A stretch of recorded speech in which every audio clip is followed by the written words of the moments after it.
Hey everyone. So I'm going to be talking about lone wolf terrorism, which is an ongoing threat to the United States.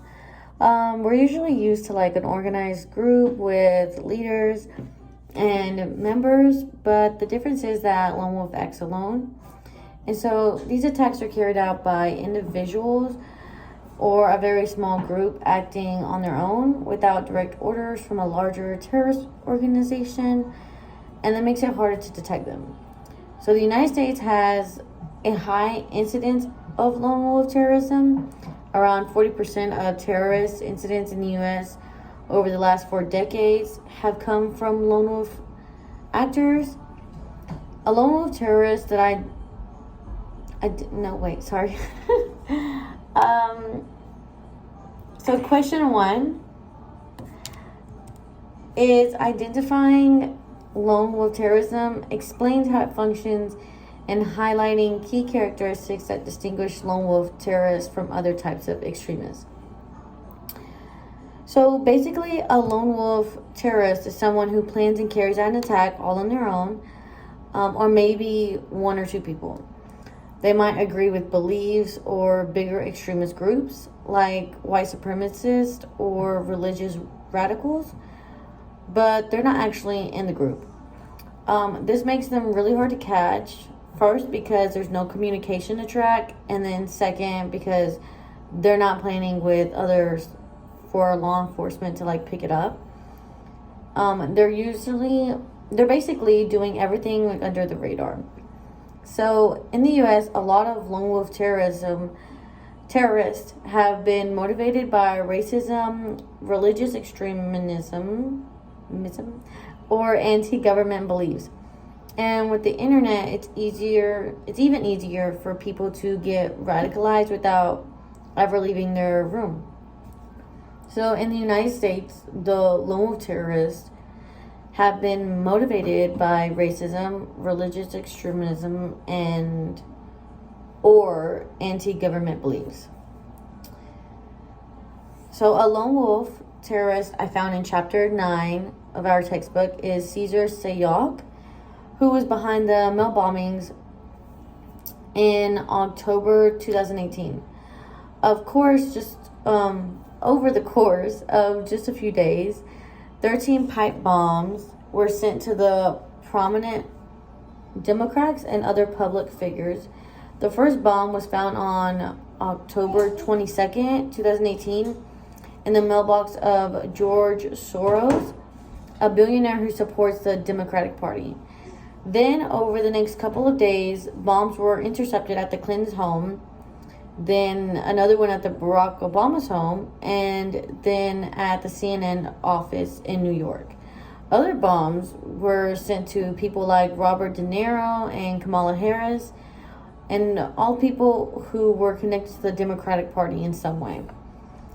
Cesar Sayoc, who lived in Florida, was caught by the FBI thanks to fingerprints and DNA evidence found on the bombs. They also tracked his phone and Twitter activity. Sayoc has posted a lot of angry political messages online and even covered his van with stickers of Trump and pictures of Democratic leaders with bullseye on them. He chose his target because of their political ties to the Democratic Party. This is a textbook example of a lone wolf terrorism where someone acts completely on their own and driven by extreme political views and hate. After he was arrested, Sayoc was charged and faced with life in prison. So I did not ever hear about this, so this is very interesting to me. I've never heard about most of these lone wolf terrorists. So in the short term, Cesar Sayoc's bombing spree definitely caused a lot of fear and pain across the country. They weren't just random targets. He went after well-known political figures, celebrities, and news outlets. So it felt like nobody was off limits. Mail facilities had to be shut down. Security was tightened everywhere, and people were scared to open their mail. The media was all over it too, which only added to the public fear. And it made everyone realize how easy it is for one person with extreme beliefs to cause chaos and shake up national security. In long term, this attack brought up serious conversations about political extremism and how dangerous it can get when hate speech and conspiracy theories spread online. It pushed law enforcement and Homeland Security to look more closely at domestic terrorism, not just threats from abroad. Agencies started paying more attention to people who are radicalized online and acting alone, which what they call as lone wolf terrorists. This case also highlighted the need for better mail screening procedures and improved a lot of communication between the federal and the local law enforcement when it comes to tracking threats. So Sayok's attack didn't just create fear, it also led to real changes in how we think about and handle threats like these.